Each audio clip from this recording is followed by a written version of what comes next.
30 वर्ष इनकी आयु है और अश्विन नक्षत्र में इनका जन्म हुआ है। केतु भगवान का नक्षत्र होता है और अभी जो दशा चल रही है 2033 तक चंद्रमा की चलेगी। 2023 से लगे हुए हैं।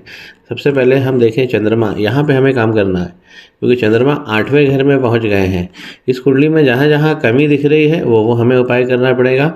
हम शॉर्ट में समझेंगे तो महादशा चंद्रमा की चल रही है, 8वें घर में चले गए हैं और ये प्रॉब्लम फिर अभी 10 साल रहेगी। ये लाभ का स्थान है, इसके स्वामी है 4 नंबर कर्क राशि, इसके स्वामी चंद्रमा होते हैं, जाकर 8वें घर में बैठे हैं।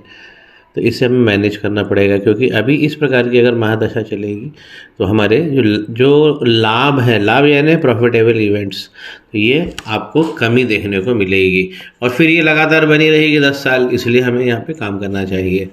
अगर हम इनके लग्न को देखें तो यहाँ पर 6 लिखा है, कन्या लग्न है और इसके स्वामी बनते हैं बुध, जाकर धन भाव में बैठे हैं।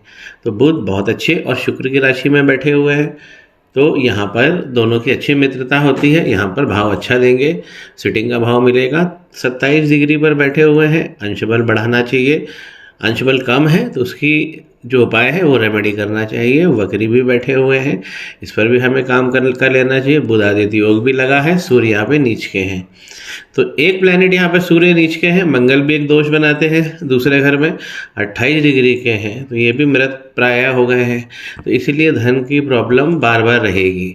इसलिए आप दूसरी चीज़ समझिए कि इस घर का स्वामी जो है 7 लिखा हुआ है, यानी कि शुक्र बनते हैं, जाकर कहाँ बैठे हैं, लग्न में बैठे हुए हैं।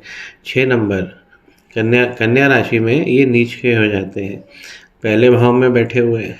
तो यहाँ पर वीनस से, शुक्र से रिलेटेड जो चीज़ें हैं जीवन में वो आरंभिक स्तर पर बहुत कठिनाइयाँ मिलेंगी आपको।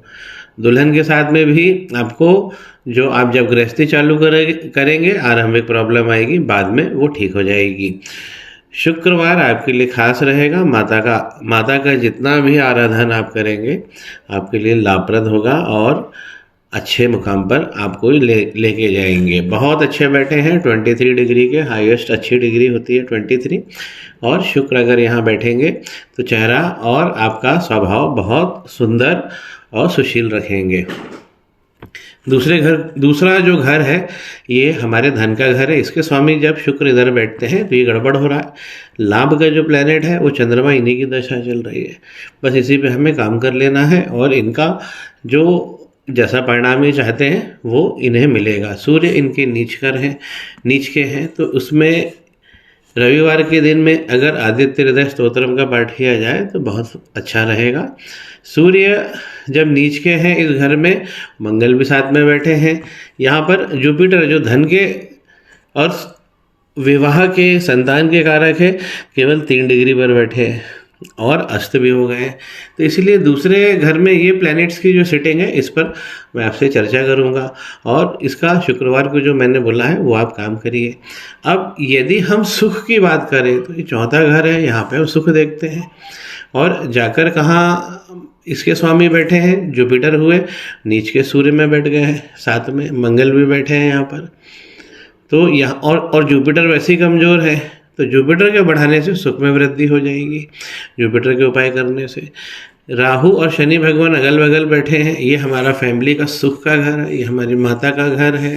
तो यहाँ पर ये पाप कर्तरी योग बना दिया इन्होंने अगल बगल बैठकर। इस पर हमें काम कर लेना चाहिए।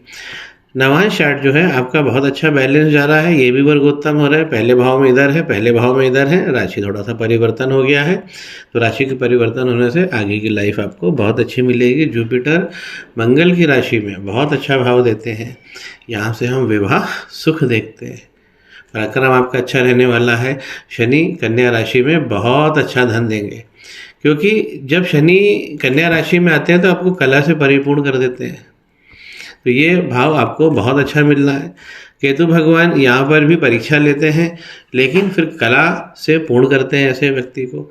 चंद्रमा जो यहाँ पे दोष में थे, देखिए यहाँ पर नवांश में, नवांश क्या दिखाता है, हमारे आगे का जीवन, हमारे आगे की दिशा। तो यहाँ पर चंद्रमा भी अच्छे हो रहे हैं। तो जब हम जड़ अपनी अच्छी कर लेंगे तो हमें जो फल दिख रहा है नवांश में वो भी बेटर मिलेगा। मंगल देखिए यहाँ पर लाभ में है और आपके लग्नेश जो बुध हैं वो भी यहाँ लाभ में बैठ गए हैं। तो नवांश आठ बहुत अच्छा बैलेंस जा रहा है, तो ऊपर हमें जो मैंने आपको बताया उस पर हमें काम कर लेना चाहिए।